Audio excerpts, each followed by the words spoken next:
Selamat pagi semua. Apa kabarnya? Semoga kalian semuanya baik ya. Hari ini pelajaran agama akan mempelajari tentang Yohanes Pembaptis. Silahkan anak-anak perhatikan dengan sungguh-sungguh. Apakah anak-anak juga sudah menyiapkan semua alat tulis dan kitab sucinya? Baik, yuk kita mulai pelajaran hari ini.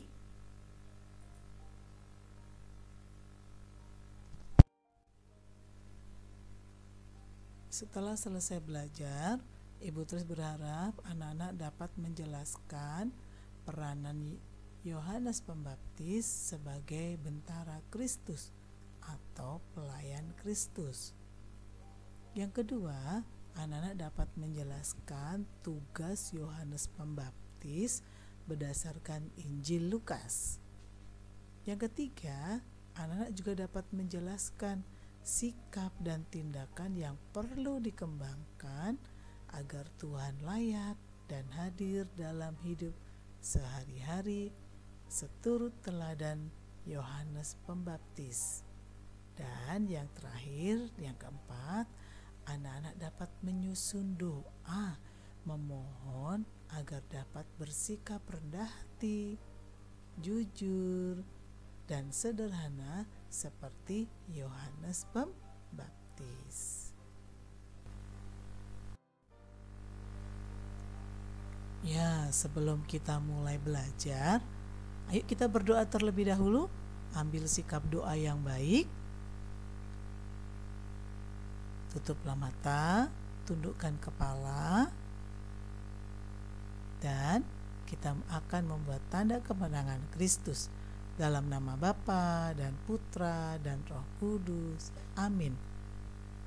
Ya Tuhan, hari ini kami akan mempelajari kehidupan Yohanes Pembaptis.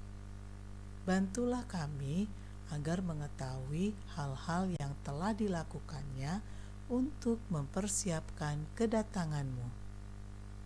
Bukalah juga hati kami agar dapat merasakan imannya yang kuat, kejujurannya, serta kerendahan hatinya, sehingga dipercaya oleh semua orang di sekitarnya. Doa ini kami sampaikan dengan perantaraan Kristus Tuhan kami. Amin. Dalam nama Bapa dan Putra dan Roh Kudus. Amin.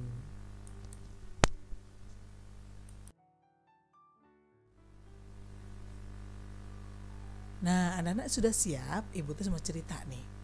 Ceritanya itu adalah seorang laki-laki yang hebat, ya. Dia itu lahir di Amerika Serikat. Dan kejadian atau cerita ini pada abad 18. Coba perhatikan, ini dia orangnya. Siapa tokoh ini? Siapa yang pernah lihat? Atau anak-anak yang suka membaca kisah-kisah para tokoh orang hebat. Siapa yang tahu siapa dia? Nah, betul. Dia adalah Jenderal Washington. Ya, ini cerita pada saat perang pada waktu itu, ya. Nah, di abad 18. Nah, ada beberapa orang prajurit, mereka sedang mendorong sebuah gerobak yang terperosok dalam lumpur. Mereka mendorong sekuat tenaga, tapi apa daya, tenaga mereka terbatas. Komandan regu yang berpangkat kopral itu sama sekali tidak turut membantu karena merasa pekerjaan itu adalah pekerjaan yang kotor, ya, karena dalam lumpur dan kayaknya nggak pantas bagi seorang kopral. Jadi dia hanya berteriak dan dia hanya berdiri. Dia berteriak apa? Dorong terus, dorong terus, dorong terus. Nah, pada saat itu lewatlah seorang penunggang kuda. penunggang kuda itu melihat adegan itu. Si penunggang kuda itu turun dari kudanya, dan tanpa mengucapkan sepatah kata pun, ia masuk ke dalam lumpur dan turut mendorong gerobak itu. Dan berkat pertolongannya, gerobak itu akhirnya dapat keluar dari lumpur. Lalu penunggang kuda itu menghampiri sang kopral dan berbisik, "Kopral, lain kali kalau Anda membutuhkan bantuan lagi, silakan panggil saya. Nama saya George Washington." Apa yang terjadi, anak-anak? Muka kopral itu berubah menjadi pucat dan cepat-cepat ia memberi hormat. "Siap, Jenderal." Pengendara kuda itu ternyata adalah Jenderal Washington yang jabatannya adalah seorang panglima tertinggi dan Presiden Amerika Serikat. Sang kopral merasa sangat malu dengan tindakan atasannya itu. Nah, bagaimana menurut pendapat kamu? Seru nggak ceritanya?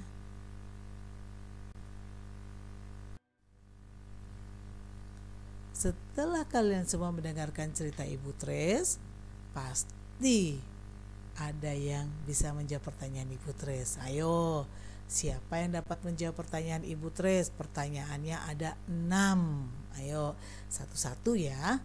Apa yang dilakukan oleh Jenderal Washington ketika melihat para prajurit sedang mendorong gerobak? 2. Bagaimana sikap kopral kepada prajurit yang mendorong gerobak yang terperosok? Mengapa Washington dapat mendorong gerobak itu? Apakah Washington merasa malu?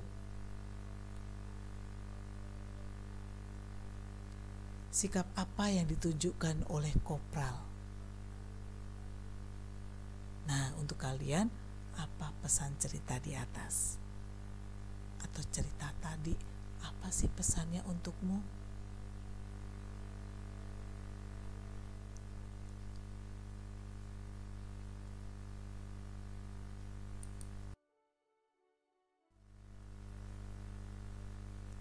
Menjadi pelayan kadang-kadang membuat kita merasa direndahkan. Apalagi kalau kita mempunyai kedudukan dan kekayaan.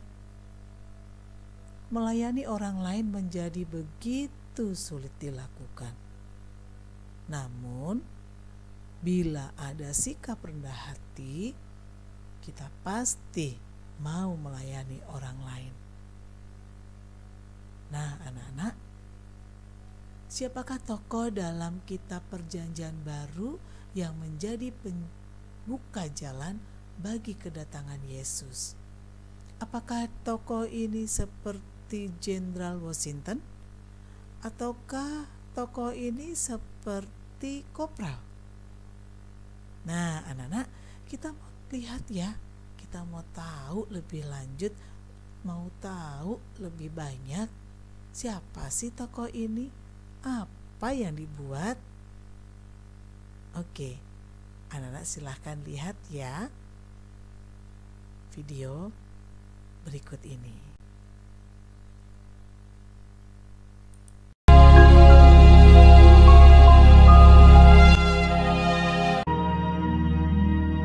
Pada zaman Herodes, Raja Yudea, adalah seorang imam yang bernama Zakaria, istrinya namanya Elisabet.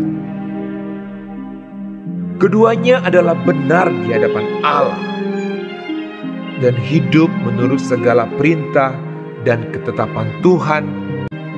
Tetapi mereka tidak mempunyai anak sebab Elisabet mandul dan keduanya telah lanjut umurnya. Pada suatu kali, waktu tiba giliran rombongannya Zakaria melakukan tugas keimaman di hadapan Tuhan. Dialah yang ditunjuk untuk masuk ke dalam bait suci dan membakar ukupan di situ. Maka tampaklah kepada Zakaria seorang malaikat Tuhan berdiri di sebelah kanan mezbah pembakaran ukupan. Melihat hal itu, ia terkejut dan menjadi takut. Tetapi malaikat itu berkata kepadanya, "Jangan takut, hai Zakaria, sebab doamu telah dikabulkan, dan Elisabet istrimu akan melahirkan seorang anak laki-laki bagimu, dan haruslah engkau menamai dia Yohanes. Engkau akan bersukacita dan bergembira. Ia akan membuat banyak orang Israel berbalik kepada Tuhan Allah mereka." Lalu kata Zakaria kepada malaikat itu, "Bagaimanakah aku tahu bahwa hal ini akan terjadi? Sebab aku sudah tua dan istriku sudah lanjut umurnya." Jawab malaikat itu kepadanya, "Akulah Gabriel yang melayani Allah, dan aku telah diutus untuk berbicara dengan engkau dan untuk menyampaikan kabar baik ini kepadamu. Sesungguhnya, engkau akan menjadi bisu dan tidak dapat berkata-kata sampai kepada hari di mana semuanya ini terjadi, karena engkau tidak percaya akan perkataanku yang akan nyata kebenarannya pada waktunya." Sementara itu seluruh umat berkumpul di luar dan sembahyang. Waktu orang banyak menanti-nantikan Zakaria, mereka menjadi heran bahwa ia begitu lama berada dalam bait suci. Ketika ia keluar, ia tidak dapat berkata-kata kepada mereka dan mengertilah mereka bahwa ia telah melihat suatu penglihatan di dalam bait suci. Lalu ia memberi isyarat kepada mereka, sebab ia tetap bisu. Ketika selesai jangkau waktu tugas jabatannya, ia pulang ke rumah. Beberapa lama kemudian Elisabet istrinya mengandung, dan selama 5 bulan ia tidak menampakkan diri. Katanya, "Inilah suatu perbuatan Tuhan bagiku. Dan sekarang ia berkenan menghapuskan aibku di depan orang." Kemudian genaplah bulannya bagi Elisabet untuk bersalin, dan ia pun melahirkan seorang anak laki-laki. Ketika tetangga-tetangganya serta sanak saudaranya mendengar bahwa Tuhan telah menunjukkan rahmat-Nya yang begitu besar kepadanya, bersukacitalah mereka bersama-sama dengan dia. Maka datanglah mereka pada hari yang ke-8 untuk menyunatkan anak itu, dan mereka hendak menamai dia Zakaria menurut nama bapaknya. Tetapi ibunya berkata, "Jangan, ia harus dinamai Yohanes." Kata mereka kepadanya, "Tidak ada di antara sanak saudaramu yang bernama demikian." Lalu mereka memberi isyarat kepada bapaknya untuk bertanya nama apa yang hendak diberikannya kepada anaknya itu. Ia meminta batu tulis, lalu menuliskan kata-kata ini.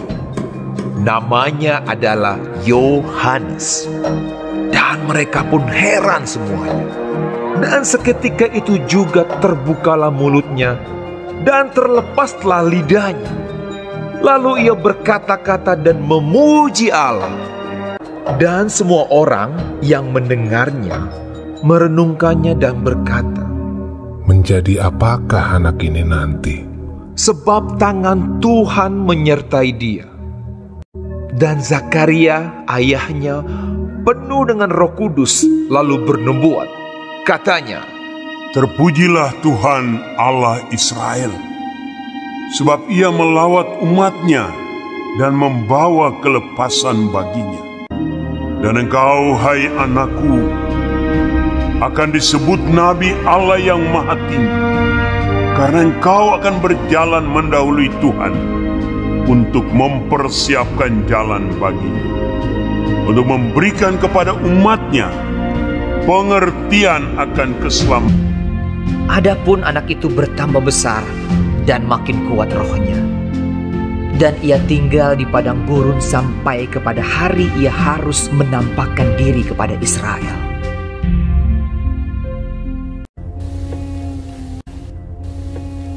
Yohanes memakai jubah bulu unta dan ikat pinggang kulit, dan makanannya belalang dan madu hutan. Dalam tahun ke-15 dari pemerintahan Kaisar Tiberius, ketika Pontius Pilatus menjadi wali negeri Yudea dan Herodes raja wilayah Galilea, datanglah firman Allah kepada Yohanes, anak Zakaria di padang gurun. Seperti ada tertulis dalam kitab nubuat-nubuat Yesaya, ada suara yang berseru-seru di padang gurun, "Persiapkanlah jalan untuk Tuhan, luruskanlah jalan baginya." Maka datanglah Yohanes ke seluruh daerah Yordan. Lalu ia berkata kepada orang banyak yang datang kepadanya untuk dibaptis, dan menyerukan, "Bertobatlah dan berilah dirimu dibaptis, dan Allah akan mengampuni dosamu. Dan semua orang akan melihat keselamatan yang dari Tuhan. Setiap lembah akan ditimbun, dan setiap gunung dan bukit akan menjadi rata. Yang berliku-liku akan diluruskan, yang berlekuk-lekuk akan diratakan. Jadi hasilkanlah buah-buah yang sesuai dengan pertobatan." Orang banyak bertanya kepadanya. "Jika demikian, apakah yang harus kami perbuat?" Jawabnya, "Barang siapa mempunyai 2 helai baju, dan barang siapa mempunyai makanan, hendaklah ia membaginya dengan yang tidak punya." ada datang juga pemungut-pemungut cukai untuk dibaptis, dan mereka bertanya kepadanya, "Guru, apakah yang harus kami perbuat?" Jawabnya, "Jangan menagih lebih banyak daripada yang telah ditentukan bagimu." Dan prajurit-prajurit bertanya juga kepadanya, "Dan kami, apakah yang harus kami perbuat?" Jawab Yohanes kepada mereka, "Jangan merampas, dan jangan memeras, dan cukupkanlah dirimu dengan gajimu. Aku membaptis kamu dengan air, tetapi Ia yang lebih berkuasa daripadaku akan datang, dan membuka tali kasutnya pun aku tidak layak. Ia akan membaptis kamu dengan Roh Kudus dan dengan api." Ya, tadi kalian sudah menonton videonya, dan kalian juga sudah menyiapkan Injil Lukas bab 1 ayat 5 sampai 24, dan dilanjutkan dengan Injil Lukas bab 3 ayat 3 sampai 18. Oke, sekarang siapa yang bisa menjawab pertanyaan Ibu Tres? Yang nomor 1 adalah, apa yang dialami Zakaria ketika berada di bait Allah? Yang kedua, apa yang disampaikan oleh malaikat Tuhan kepada Zakaria? Yang ketiga, ayo, siapa nama kedua orang tua Yohanes Pembaptis? Dan keempat, apa tugas utama Yohanes Pembaptis? Kelima, apa arti dari bertobat? 6. Apa yang harus diperbuat agar dapat hidup sesuai dengan kehendak Allah?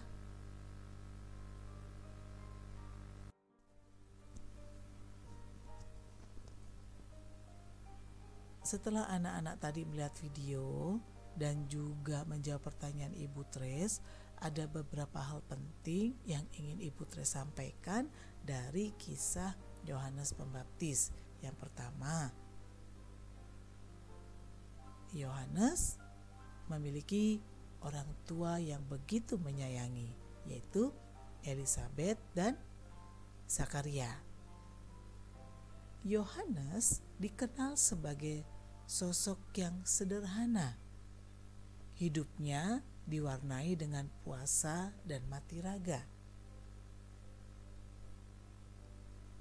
Ada satu pesan yang dia sampaikan, yaitu tentang pertobatan. Anak-anak bisa lihat Yohanes ini sederhana. Selama dia berpuasa, dia hanya makan tumbuh-tumbuhan yang disebut dengan belalang madu. Ini contoh buahnya. Supaya lebih jelasnya seperti ini. Buah ini ada di Israel dan ini adalah buah atau tumbuh-tumbuhan yang dimakan oleh Yohanes Pembaptis selagi dia berpuasa. Dan Ibu Tres pernah mencoba, memang buah ini manis, ya seperti madu. Jadi dia disebut tanaman belalang madu, ya. Nah, Yohanes orang yang sederhana, kemudian juga orang yang rendah hati.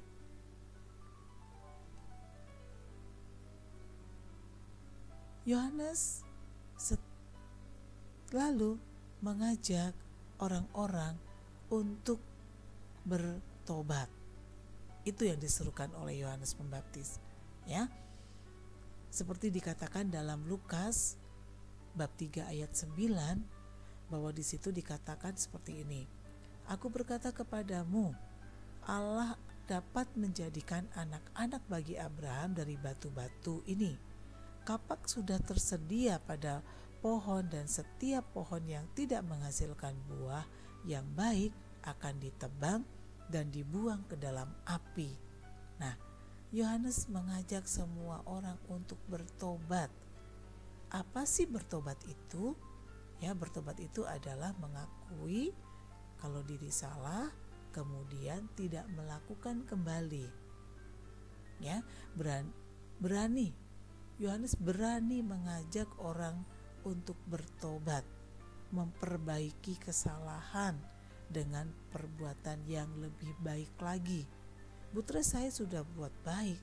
Nah, Yohanes mengajak, ayo berbuat lebih baik lagi. Menurut Yohanes, berbagi dan berlaku jujur itu adalah kuncinya. Ya, di situ atau tertulis di dalam Lukas 3 ayat 11 sampai 14. Di sana ada, barang siapa mempunyai 2 helai baju, hendaklah ia membaginya dengan yang tidak punya. Dan barang siapa mempunyai makanan, hendaklah ia berbuat juga demikian. Jangan menagih lebih banyak daripada yang telah ditentukan bagimu. Jangan merampas, jangan memeras, cukupkanlah dirimu dengan gajimu. Artinya, Yohanes mengajak semua orang untuk hidup jujur. Ya, jujur itu kata kuncinya.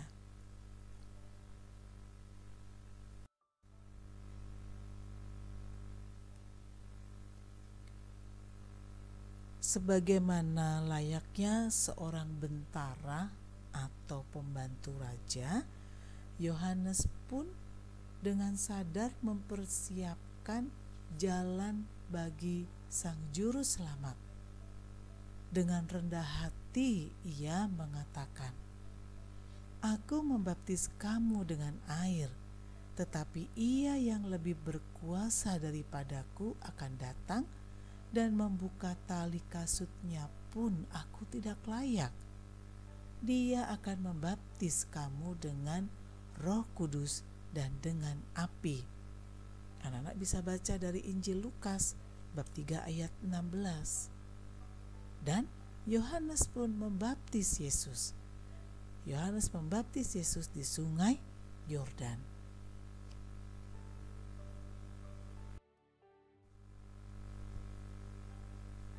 Silakan anak-anak perhatikan gambar-gambar yang Ibu Tuh sudah sediakan. Ini adalah sikap yang harus kita lakukan atau yang dapat kita teladani dari Yohanes Pembaptis. Sebagai pengikut Kristus, kita pun juga diutus melakukan hal yang sama. Melakukan hal sama itu apa? Yaitu mengajak orang lain bertobat. Artinya berubah menjadi orang yang lebih baik. Nah, sebelum mengajak orang lain menjadi lebih baik, kita sendiri pun harus kita pun sendiri harus selalu menjadi lebih baik. Kita harus berani mengakui kesalahan dan mengubah tutur kata serta perilaku. Itu langkah pertamanya. Setelah itu, dengan kerendahan hati, kita dapat melakukan perbuatan yang lain. Contohnya apa? Yaitu berbagi, selalu hidup jujur, ya, sederhana. Nah, dengan demikian kita telah menjadi murid Yohanes, kita menjadi murid Yesus. Beranikah anak-anak melakukannya?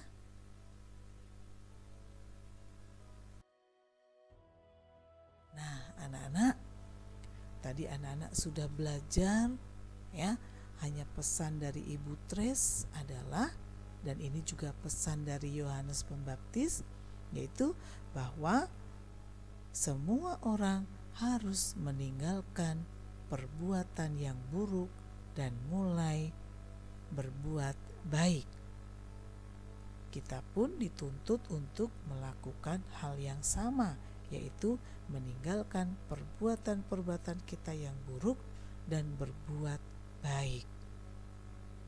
Dan lebih dari itu, kita diutus untuk menjadi seperti Yohanes Pembaptis, yaitu contohnya mengajak teman atau orang lain mengakui kesalahan dan mulai berbuat baik. Maka marilah kita mohon kepada Tuhan agar Tuhan membantu kita, agar kita juga dapat berlaku baik kepada semua orang yang kita jumpai. Maka marilah kita tutup pelajaran hari ini. Kita tutup dengan doa. Silakan anak-anak ambil sikap berdoa yang baik dan pejamkan mata, tundukkan kepala, dan kita membuat tanda kemenangan Kristus dalam nama Bapa dan Putra dan Roh Kudus. Amin. Ya Tuhan, terima kasih karena kami telah Kau ajari cara hidup yang benar menurut teladan Yohanes Pembaptis. Bantulah kami agar dapat selalu memperbaiki kesalahan kami, terus berusaha untuk saling berbagi, jujur, dan hidup sederhana demi Kristus Tuhan dan pengantara kami. Amin. Dalam nama Bapa dan Putra dan Roh Kudus. Amin. Terima kasih anak-anak.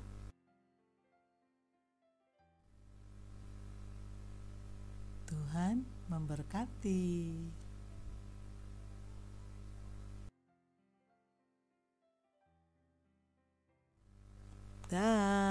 Thank you.